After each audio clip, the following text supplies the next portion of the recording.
over to the committee clerk for the electronic meeting procedures and to take roll call.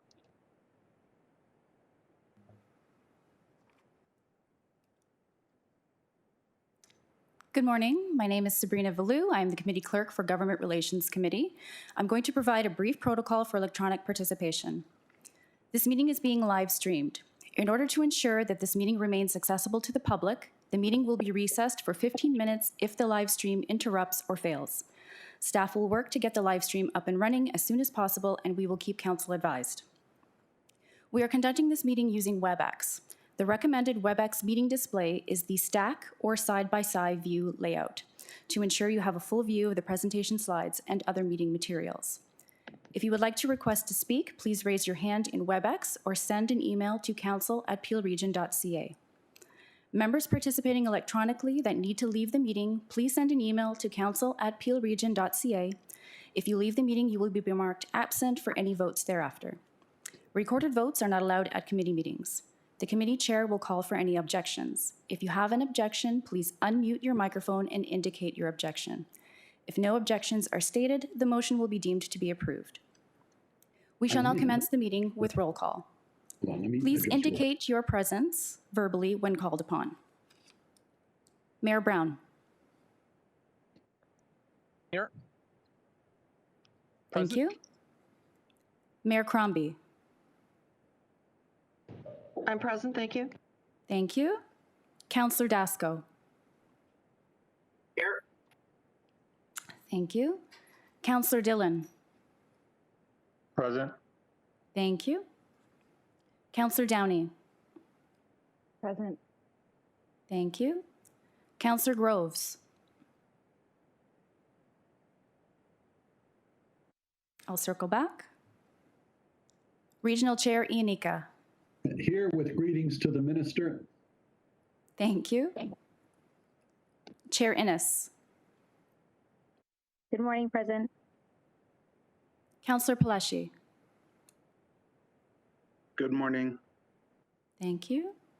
Vice Chair Raz. I will circle back. Councillor Santos. Present. Thank you. Mayor Thompson.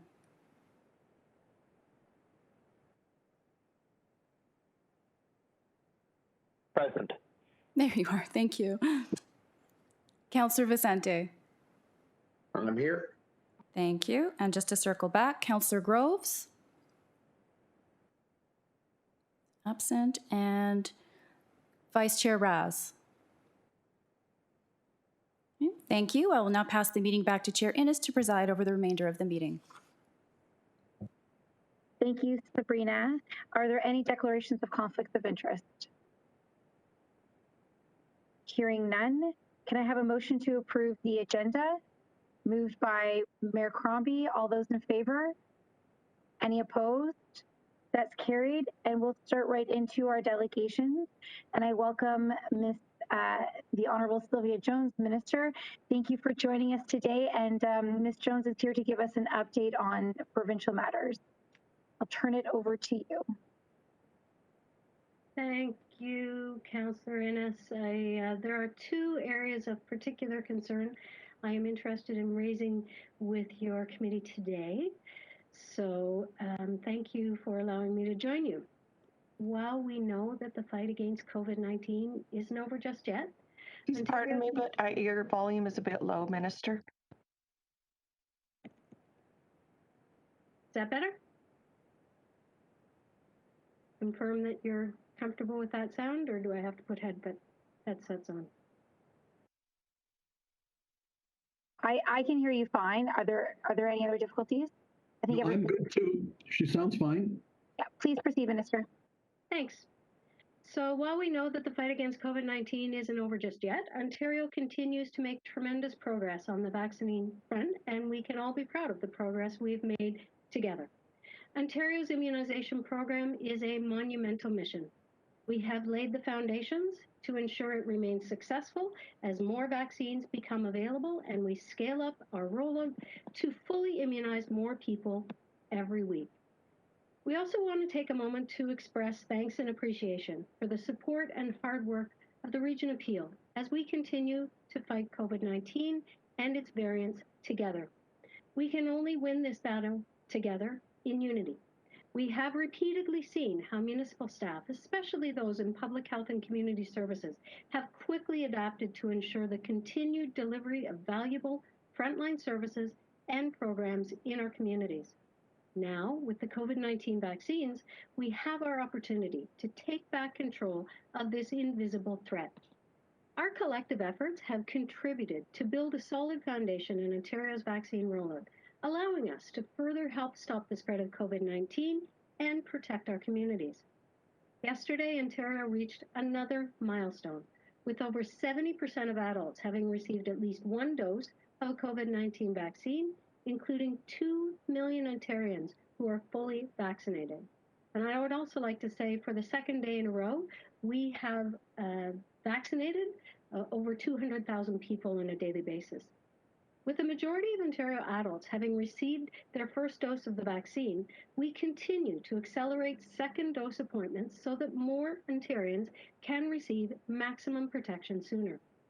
Every dose administered brings us closer to moving to step 2 of our roadmap to reopen and ultimately see the end of this pandemic. We are also making strides in helping speed up vaccines by continuing to work with public health units and employers to get more people fully vaccinated. To protect communities with the highest rates of Delta variant transmissions, the province recently announced that mobile vaccine units that provided first doses will start operating second dose clinics beginning the week of June 20th in Peel, Toronto, and York. These mobile vaccine units will administer second doses to employees at small and medium-sized workplaces who cannot work from home, and to individuals aged 18 and over who received their first dose on or before April the 18th. Employer-led clinics that provided first doses in Peel region will also begin second dose clinics the week of June 20th. Increasing first and second dose coverage in Delta variant areas of concern will help minimize the risk of its spread and ultimately protect communities province-wide. Thanks to the significant progress on the vaccine front and our collective efforts in following public health measures, we've been able to bring our province to a stage where it is now possible to cautiously and gradually lift certain public health and workplace safety measures. As you know, Ontario entered step 1 of the province's roadmap to reopen last Friday, and we continue to closely monitor and assess public health indicators. Through our careful and concerted efforts, we can overcome the still significant risks and challenges that remain present in our communities. While COVID-19 has forced us to put our normal lives on hold, we know that crime is not taking a break, and human traffickers continue to prey on the most vulnerable in our communities. Sadly, the majority of police-reported incidents of human trafficking in the country happen right here in Ontario, and those are only the offenses that we are aware of. It disproportionately impacts children and youth, with the average age of recruitment into trafficking being just 13 years old. And if I may remind the members of this committee, when I began looking and studying and working on human trafficking, the average age was 14. So unfortunately, the age is decreasing. For survivors of human trafficking and those who support them, it may feel as if the world has forgotten about them as we grapple with the threats of COVID-19. But as I said before, our message here in Ontario is clear. Ontario has not forgotten, not then, not now, not ever. This is precisely why our government brought forward more tools to fight this crime, support survivors, and raise awareness. And this includes effective legislation that sends a strong message that this crime won't be tolerated in our communities. On June the 1st, Ontario passed groundbreaking new legislation and amendments to existing legislation to build upon the province's $307 million anti-human trafficking strategy. The Combating Human Trafficking Act 2021 reinforces our commitment to fight human trafficking and demonstrates continued leadership in response to this pervasive crime. This new legislation makes Ontario the first jurisdiction in Canada that will be required to maintain an anti-human trafficking strategy, ensuring that combating this crime remains a priority. It includes 2 new acts, the Anti-Human Trafficking Strategy Act and the Accommodation Sector Registration of Guests Act, as well as amendments to the Child, Youth, and Family Services Act and the Prevention of and Remedies for Human Trafficking Act. Together, these acts build on our government's response to combat human trafficking by first, increasing awareness of the issue, supporting a long-term provincial response, and emphasizing that all Ontarians have a role to play in combating human trafficking. Supporting more survivors and the people who support them in obtaining restraining orders against traffickers with specific consideration for Indigenous survivors. Strengthening the ability of children's aid societies and law enforcement to protect exploited children. Increasing penalties for persons, including traffickers, who interfere with a child in the care of a children's aid society. And clarifying how and when police services can access information from hotel guest registers to help deter trafficking and identify and locate victims while establishing the power to include other types of accommodation providers, such as short-term rentals.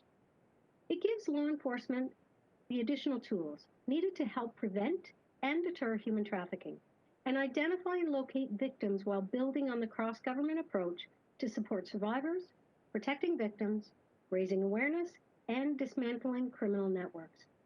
Developed with input from survivors and those working on the front lines, this legislation also provides important new tools to support survivors and better protect children and youth, demonstrating once again our government's strong and unwavering commitment to fight this crime and keep the people of Ontario safe.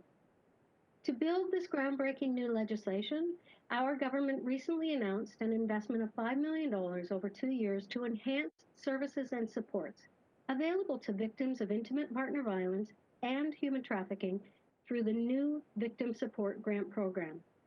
All municipal and First Nation police services, as well as the OPP, can apply for funding through the grant program and are required to work in collaboration with other relevant organizations, community agencies, or Indigenous communities with expertise in supporting victims and survivors. Human trafficking is one of the fastest growing crimes worldwide, and these legislative changes will have a significant impact and will help prevent and deter human trafficking across Ontario. The last 16 months has been challenging in Ontario communities, including here in Peel Region. As municipal leaders, you are all too familiar with how businesses have suffered and how many families have experienced the loss of loved ones and the inability to connect with friends and families during the pandemic. I want to thank you for your continued support in this life-saving endeavor in the months ahead. And finally, if I may, I know that there are a number of members of council who have been engaged and assisting on promoting and understanding human trafficking. So I want to personally thank individuals like Joanna Downey who have been doing that work, because prevention ultimately will be the solution. Thank you. I'll turn it back over to you, Chair Innes. Thank you, Minister Jones. We do have some council members who have questions, starting with Councillor Downey.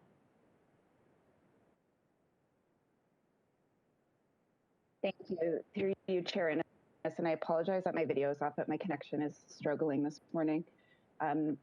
Minister, thank you for being here with us today and outlining all of the great work that's being done. As I said in the past months, the pandemic has magnified all the great things within our communities, but it's also magnified the gaps and the bad, really. And human trafficking is one of those things that has become magnified in our community through the pandemic. You know, having our children at home with greater access to social media has really put the spotlight on that. When we are having these discussions, I just want to, for the sake of my colleagues, thank you personally as well for your advocacy and always being open to have conversations and keeping our levels of government working together so well, keeping our funding sustainable. When we don't have sustainable funding for the organizations on the ground that do this work, we lose the trust of our vulnerable populations. I'm sure there are days that the minister wishes I didn't have her cell phone number, constantly calling and asking questions. And I am truly grateful for the Accommodations Act. I think this is a huge piece.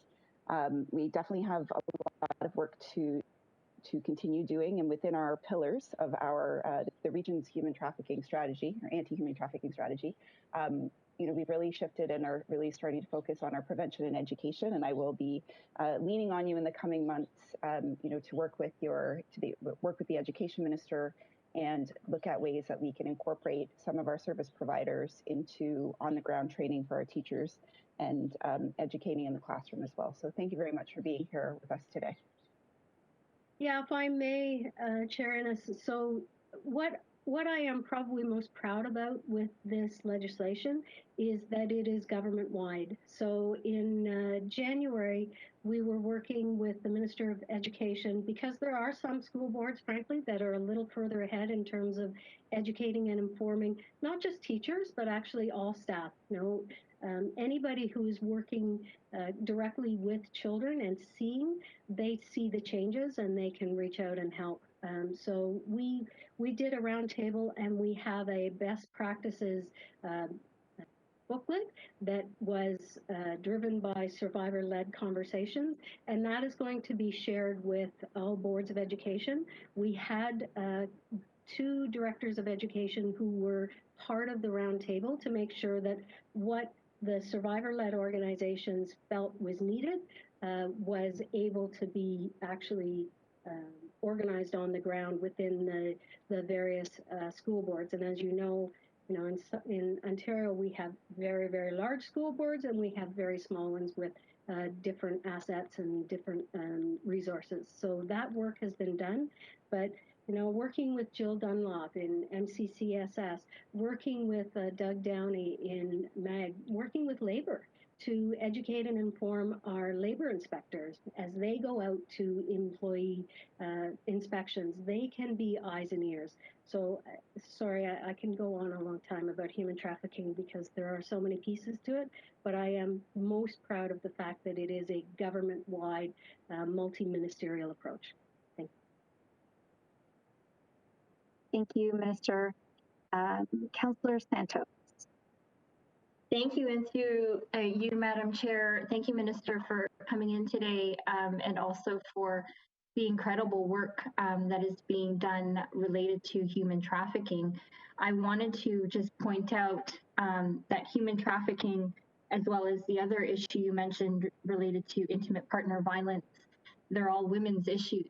And so it's just another example of how this particular pandemic has really hit women hard, whether that's frontline essential workers who are women, whether that is the women at home who are experiencing domestic violence. Just a couple of weeks ago, we had another death, tragic death of a woman who was beat by her husband. And then human trafficking as well. So with respect to gender-based violence, you mentioned specifically some things that are happening related to intimate partner violence. The region of Peel, in November last year, we launched our first campaign called It's Not Okay.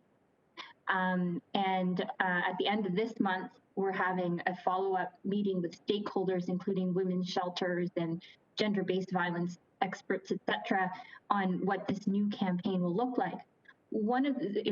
For this coming year, one of the things that we have found is that there's been an increased demand in people who've been calling 211 asking for support. And what the agencies find is that as we're raising awareness about it's not okay, gender-based violence is not okay, then agencies don't necessarily have the capacity to deal with the increased demand. And what we don't want is to try to on our side, solve this issue by increasing awareness and encouraging women to speak up and look for support, but then they go for support and there's no capacity for them. So just wondering what is being done in terms of supporting these agencies, specifically women, in order to get out of situations, but also the agencies that are are already at capacity on, in dealing with this issue? Yeah, it's a very good point, and it's why, frankly, the anti-human trafficking is a co-lead between myself and Associate Minister of Women's Issues Jill Dunlop over in MCCSS. But I will say, you know, it's not just a women's issue, respectfully. The awareness campaign and the education campaign is very much to have everyone understand what human trafficking is and what that what that does for relationships between individuals. So the education and awareness will not just be about what does human trafficking look like? Am I being recruited into human trafficking as a young woman and young boys, because there are boys as well who are recruited. But it's also the flip side, which is, to your point, it's not okay to traffic your girlfriend. It's not okay to suggest that having your girlfriend provide sex to other people is a normal relationship. So it's both sides. But thank you for that feedback. Yeah, and just for a quick follow-up, and I appreciate that, but on the intimate partner violence side of things, like with the women's shelters, if you could comment on that as well. Like what we're talking about in our campaign is also the bystander element, so that the friends of the perpetrators are also calling out the perpetrator when they see or hear or observe them being abusive to their partners. Yes, so absolutely. The ability for us to do both sides is critical, and that's, as I said, that is why Jill Dunlop, Minister Dunlop, is part of co-lead with me on the anti-human trafficking campaign. We want to make sure that frankly, prevention is the ultimate goal, right? So we've made changes on the enforcement piece. We've expanded programming for survivor-led initiatives, but by far, the number one thing that we want to do is build the awareness piece. I am still, unfortunately, shocked and disappointed at how few people understand what human trafficking is, and that it is happening in their neighborhoods, on their streets. We don't have a good handle on it. People still think of it in terms of, oh, that's those mean people who bring young ladies over from other countries. No, actually, it's not. It's boyfriends who are recruiting girls to be part of their posses and using that money to fund other gang-related issues. So the education thing is a really big part of what I'm attempting to do here. Okay. Thank you, Minister. Perhaps I can follow up directly on the domestic violence stuff then. Thank you. And I would like to actually put you in touch with Jill Dunlop, who is very much working on that file. Thank you, Councillor Santos. And I think to follow up, I think Minister Jones did mention that some of the funding is going towards the domestic violence and the programs. And I know, for example, the Family Transition Place in Dufferin Caledon, they run a healthy relationships program. And they go into our schools and they talk about what a healthy relationship looks like, what it doesn't look like. And that's a big part of the prevention and the education surrounding domestic violence. I know those are types of the programs that I think the minister was referring to for funding. So happy that if we could connect with Minister Dunlop on those issues, that would be greatly appreciated by Councillor Santos and myself as well. Chair, if there are more questions, I'm going to go off video because I have to start going downtown.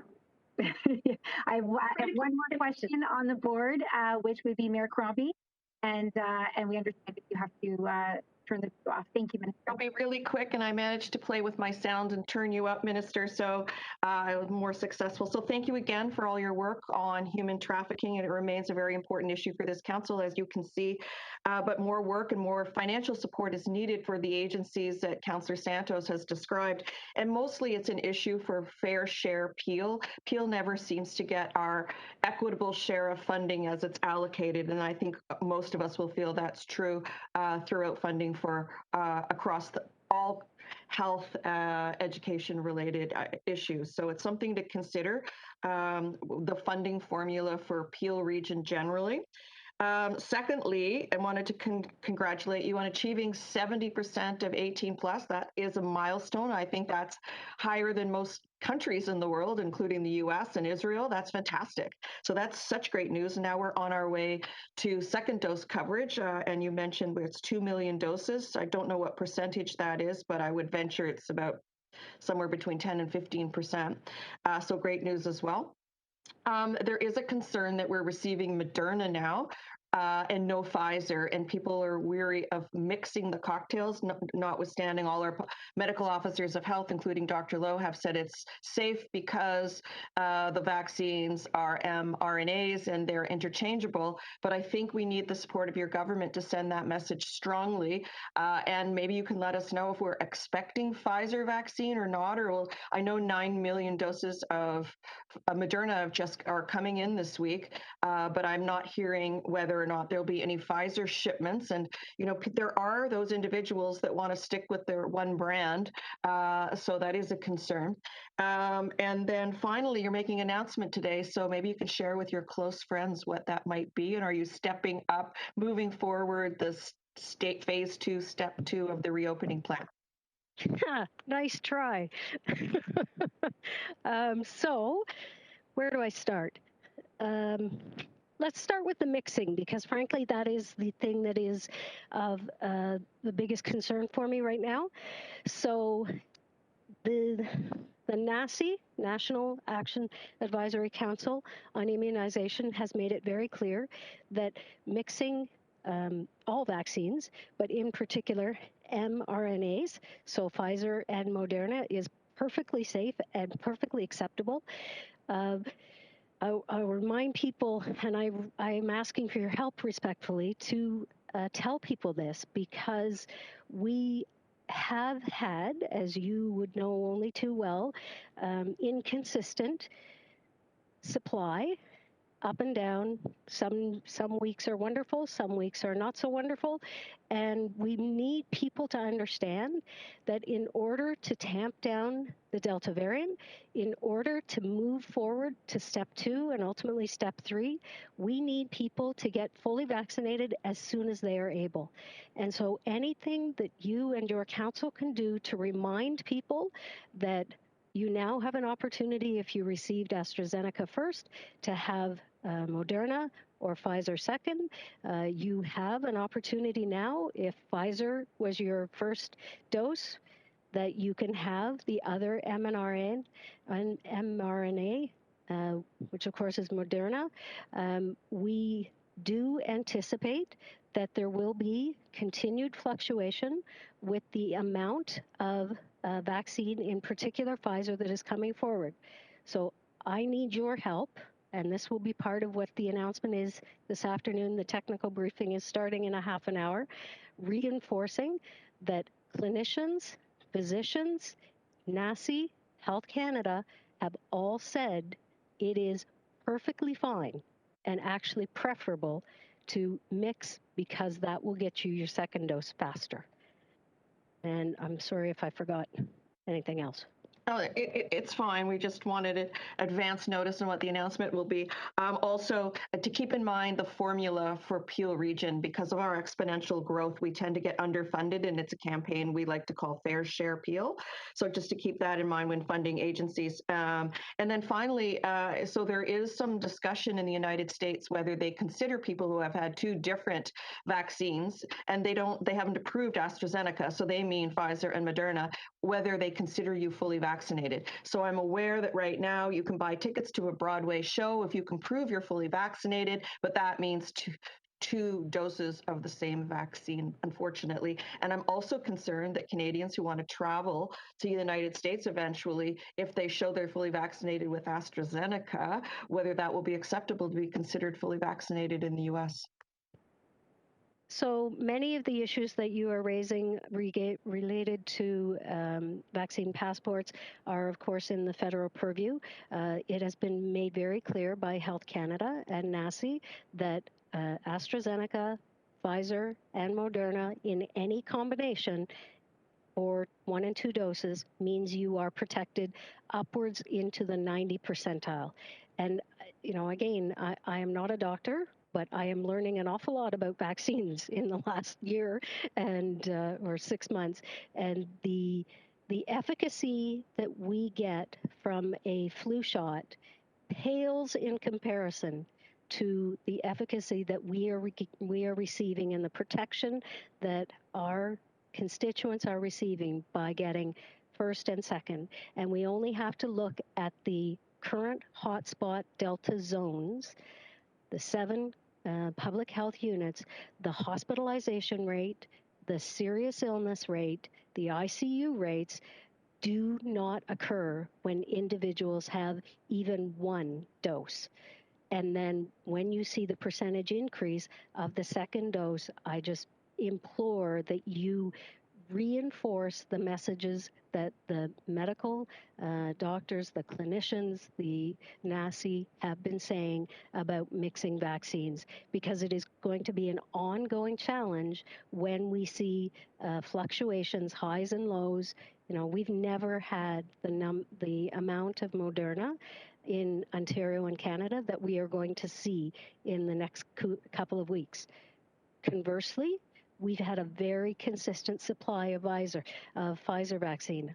I cannot assure you that that is going to be the case moving forward. We just don't have line of sight from the federal government on that. So we have to reinforce what the doctors have told us, which is mixing vaccines is okay, and it is important that you receive the first dose and second dose as soon as you are able to.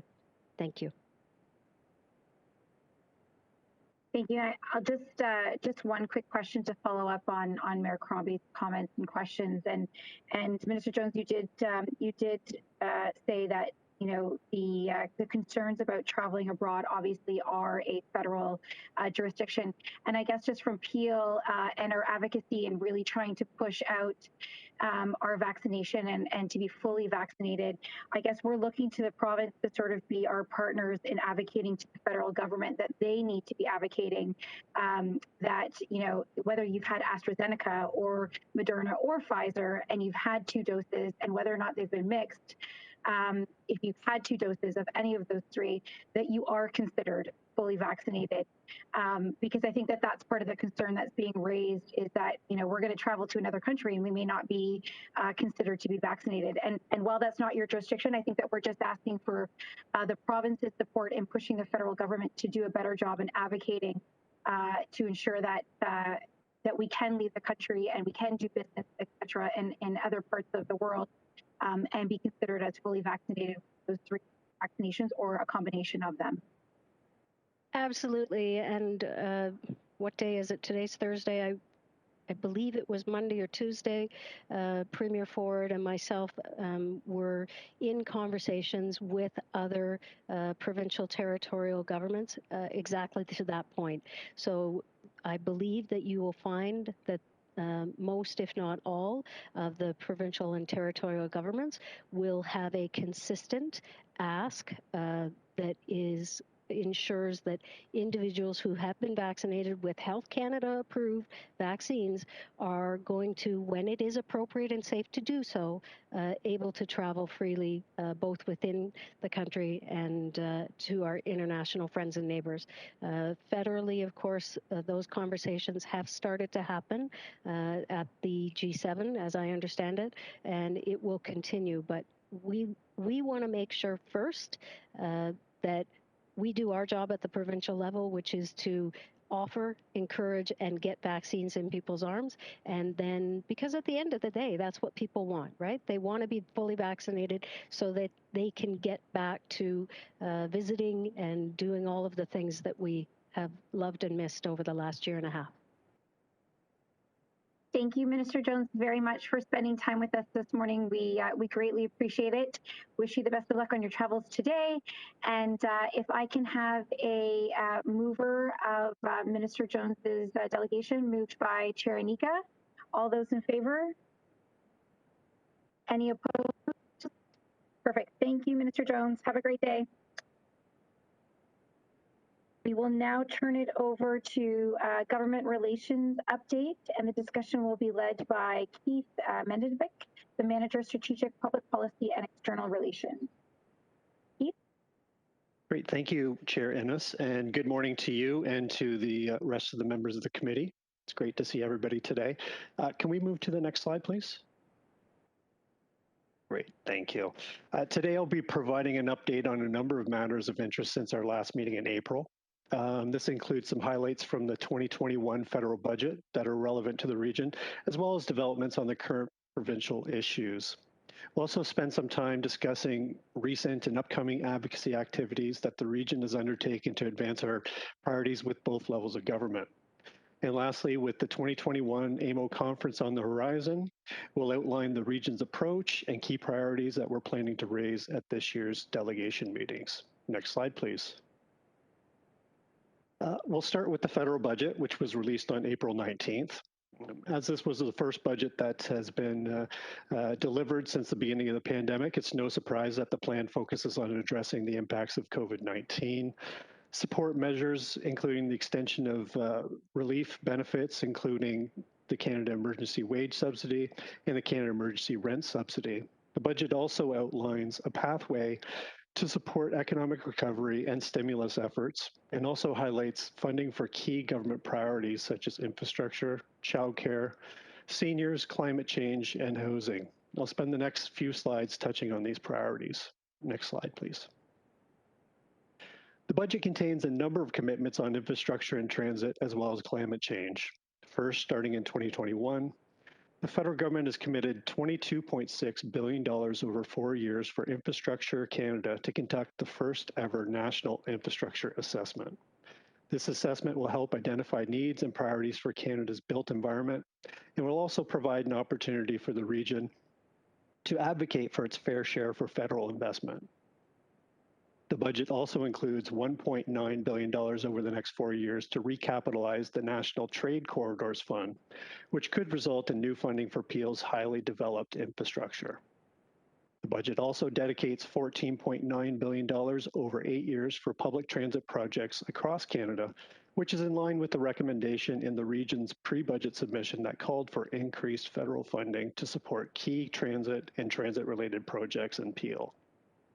On the climate change front, the budget invests $17.6 billion in green recovery to conserve 25% of Canada's lands and oceans by 2025, to reduce emissions by 36% below 2005 levels by 2030, and support efforts towards reaching net zero emissions by 2050. The budget also commits $94.4 million over 5 years to increase domestic and international capacity and actions to address climate change, enhance clean tech policy capacity, including the Clean Growth Hub, and to fund reporting requirements under the Canadian Net Zero Emissions Accountability Act. In our pre-budget submission, the region called for sustained federal funding to reduce GHG emissions and to address climate change risks critical to municipal infrastructure. Next slide, please. The budget also includes key measures to support affordable housing, including an additional $1.5 billion for the Rapid Housing Initiative in 2021 to provide vulnerable Canadians with affordable housing, and $600 million over 7 years to renew and expand Affordable Housing Initiative, the Affordable Housing Innovation Fund. On homelessness, the federal government will provide, beginning in 2022, an additional $567 million over 2 years through the Reaching Home program. This funding maintains the 2021 funding levels announced in the 2020 Fall Economic Statement in response to COVID pressures. It's worth noting that as of May 13th, the region has received $34.5 million from the Reaching Home program and Social Services Relief Fund for COVID-19 related expenses. There are additional affordable housing and homelessness measures contained in the budget, and these are listed in the table attached to the report in your meeting package. From a regional perspective, this new funding is welcome news and in line with the region's budget submission that called for the federal government to provide long-term, allocation-based, sustainable capital and operating fund for affordable rental housing. The region will, of course, continue to seek to collaborate with the federal government to improve the design and funding of these important programs. There were also commitments on childcare in the federal budget, including $27.2 billion over 5 years to establish a Canada-wide early learning and childcare system in partnership with the provinces. According to the budget document, this spending is intended to reduce the average fees for regulated early year and childcare in all provinces outside of Quebec by 50% by the end of 2022. And as a result, and also to result in an average fee of $10 per day by 2025 for all regulated childcare spaces in Canada. We, of course, welcome this commitment, and as the federal government moves ahead, we'll continue to advocate for flexibility in order to meet the unique needs of Peel's childcare system. With a growing and diverse population who currently pay some of the highest childcare costs in the country, the solution for Peel must address these challenges. The new Canada-wide system will also require an engaged, qualified workforce. However, many childcare professionals have left the sector during the pandemic. Funding to recruit and retain registered early childhood educators will be an essential ingredient to building a strong and sustained early learning and childcare system. Next slide, please. We also want to highlight certain measures related to long-term care that were covered in the budget. First, starting in 2022, the government has committed $3 billion over 5 years to Health Canada to support provinces and territories in implementing standards for long-term care, which builds on their efforts to develop national standards for the industry. The budget also includes $90 million over 3 years for Employment and Social Development Canada to launch the Age Well at Home initiative. The government also highlighted a number of improved supports for seniors, including increased old age security benefits for seniors aged 75 or older. The measure will provide a one-time payment of $500 in August of this year. It will also increase regular payments for these pensioners by 10% on an ongoing basis. Overall, these investments support the region's position on enhanced funding and supports for seniors across the care continuum. Next slide, please. On the provincial landscape, we'll highlight a few important developments, starting with the release of the final report of Ontario's Long-Term Care COVID-19 Commission on April 30th. A number of the report's 85 recommendations align with the region's key priorities, most notably a focus on emotion-based care. Other recommendations that align with the region's priorities include creating a sustainable workforce strategy and funding and support for specialized dementia care. Regional staff have been invited to participate in the Ministry of Long-Term Care's response and recovery table, which will play a leadership role in implementing the Commission's recommendations. You also recall that we hosted meetings with Peel's MPs and MPPs on May 21st to raise awareness and encourage their continued support to improve long-term care in Peel. We will continue to work closely with both our federal and provincial partners to advance these efforts. Next slide, please. There's also been developments regarding the public transit stream of the Investing in Canada Infrastructure Program. Earlier this month, the Provincial Ministry of Infrastructure announced a new application intake for infrastructure projects under the stream. This third intake was launched on June 3rd and will remain open until March 28, 2024, to give municipalities the flexibility to submit projects that better align to their timelines and readiness. The region has $3.8 million of its public transit stream allocation remaining, and staff are actively evaluating which projects to submit. Another important provincial development is the new Blue Box regulation, which is also released on June 3rd. This regulation will transition the existing Blue Box program to producers in 3 groups between July 1st, 2023, and December 31st, 2025, with the full transition program starting on January 1st, 2026. The regulation has also set October 1st, 2024 as the transition date for Peel, which aligns with the preferred date that was endorsed by Council. Staff are currently reviewing the regulation and will report back to Council on its impacts and how it aligns with the region's interests. Next slide, please. I'd also like to take an opportunity to update you on some of our recent and upcoming advocacy efforts.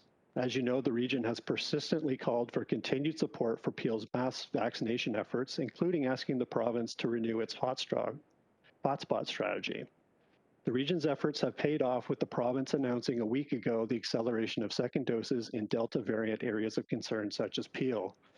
As Mr. Jones noted earlier, beginning June 14th, Peel residents who received their first dose of an mRNA vaccine on or before May 9th are eligible to book their second dose through the provincial system.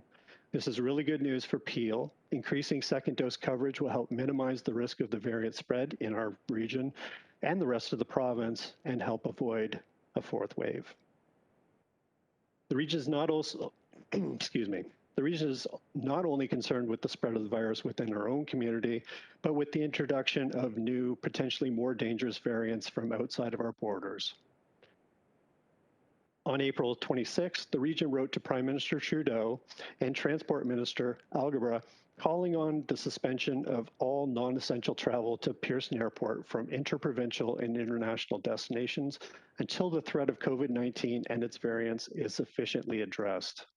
In response, the federal government restricted all direct commercial and private passenger flights to Canada from India and Pakistan until June 21st, and has also required travelers who depart India and Pakistan to Canada via an indirect route to obtain a pre-departure COVID-19 test from a third country before continuing their journey to Canada.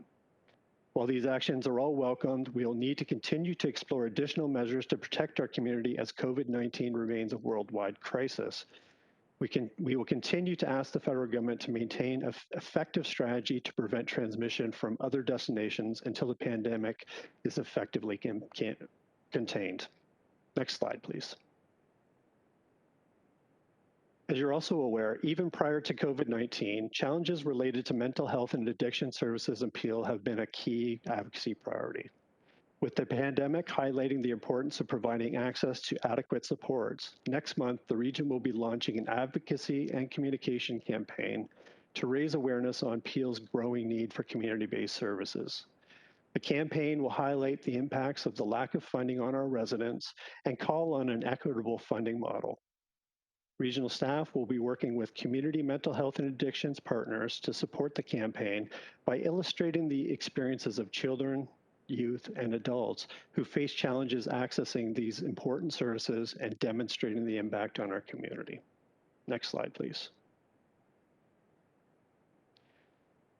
And finally, we'd like to take a moment to highlight the focus of the upcoming 2021 AMO conference. At this year's conference, we'll be advancing priorities that address the region's continued challenges related to COVID-19, including costs associated with the mass vaccination program.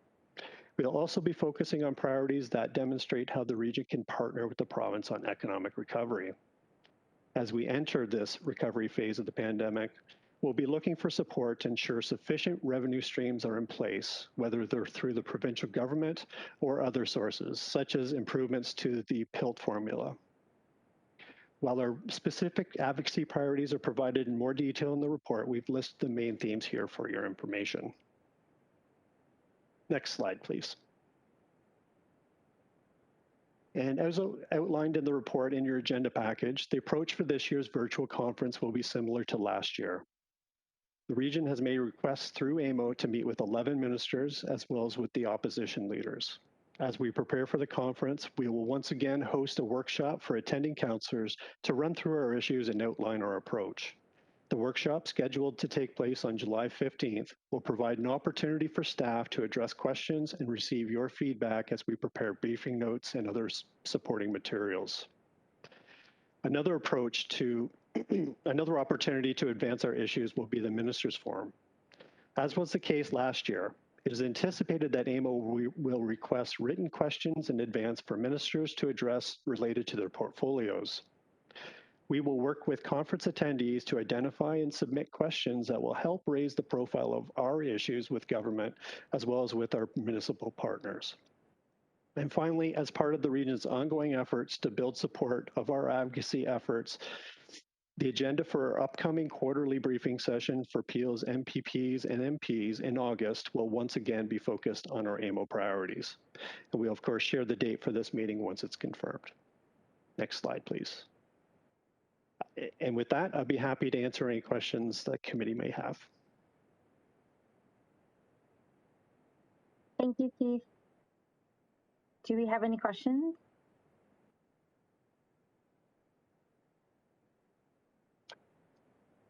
I see none. Can I have a motion to receive the presentation? Moved by Councillor Santos. All those in favor? Any opposed? That's carried. And then 6.1, 2021 AMO Preparation Advisory Advocacy Priorities Update. Are there any other questions? Can I get a mover to receive the report? Palashi. Moved by Councillor Palashi. All those in favor? Any opposed? That's carried. There's no communications. Are there any other items for business, out of business? Hearing none, there's no in-camera matters. The next meeting is Thursday, October the 21st, and obviously we will have one to start to prepare for AMO, but it won't be a formal committee member meeting. Seeing no other comments or questions, we will move for adjournment. Have a great afternoon, everyone.